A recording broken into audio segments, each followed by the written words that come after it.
નમસ્કાર વિદ્યાર્થી મિત્રો, 29/4/2026ના કરંટ અફેરમાં આપનું હાર્દિક સ્વાગત છે.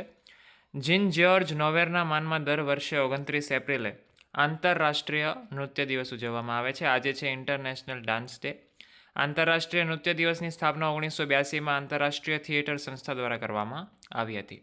ભારતીય રિઝર્વ બેન્કે શહેરી સહકારી બેન્કોને મજબૂત બનાવવાના હેતુથી મિશન સક્ષમ રજૂ કર્યું છે. મિશનનું યાદ રાખવાનું છે. આરબીઆઈ શરૂ કરેલું મિશનનું નામ છે મિશન સક્ષમ. આ કાર્યક્રમ કાર્યક્ષમતા અને શાસન સુધારવા માટે બોર્ડના સભ્યો અને વરિષ્ઠ મેનેજમેન્ટ સહિત લગભગ 1.4 લાખ સહભાગીઓને તાલીમ આપશે. મિત્રો, ચેનલ પર નવા હો તો ચેનલને સબસ્ક્રાઇબ કરવાનું બિલકુલ ના ભૂલતા. માનનીય કેન્દ્રીય વાણિજ્ય અને ઉદ્યોગ મંત્રી શ્રી પિયુષ ગોયલે રમતગમતના નવીનતા માટે મોટા પ્રોત્સાહનની જાહેરાત કરી છે, જેમાં રમતગમત સંબંધિત બૌદ્ધિક સંપદા એટલે કે આઈપી નોંધણી પર 3 વર્ષની ફી માફીની જાહેરાત કરવામાં આવે છે. અહીંયા તમે એક બેટ જોઈ શકો છો. પિયુષ ગોયલ એમની બેટ પકડીને ઊભા છે. આ કાર્યક્રમનો મુખ્ય આકર્ષણ જીઆઈ ટેગવાળા કાશ્મીરના વિલો ક્રિકેટ બેટ પર ભાર મૂકવામાં આવ્યો હતો. Stockholm International Peace Research Institute અનુસાર ભારત વૈશ્વિક સ્તરે 5મા ક્રમનો સૌથી મોટો લશ્કરી ખર્ચ કરનાર દેશ બન્યો છે. મિત્રો, હવે આનો બજેટ જોઈ લઈએ તો ભારતનો લશ્કરી ખર્ચ $92.1 બિલિયન સુધી પહોંચી ગયો છે.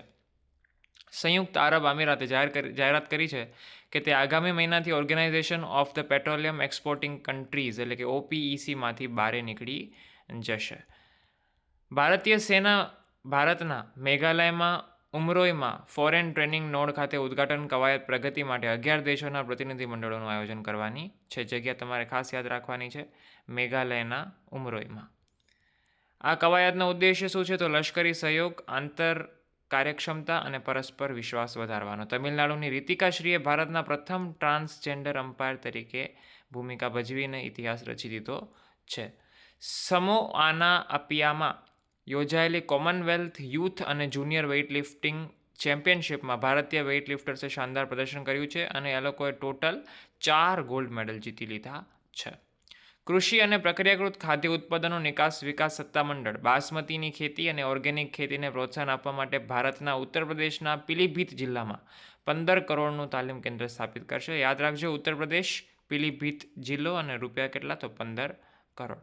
આત્મનિર્ભર ભારત તમે અહીં ફોટામાં જોઈ શકો છો. મિત્રો, આવા જ કરંટ અફેર્સ માટે આપણી ચેનલને સબસ્ક્રાઇબ કરી નાખજો અને ફરીથી આપણે આવતીકાલે નવા કરંટ અફેર્સ સાથે મળશું. ધન્યવાદ.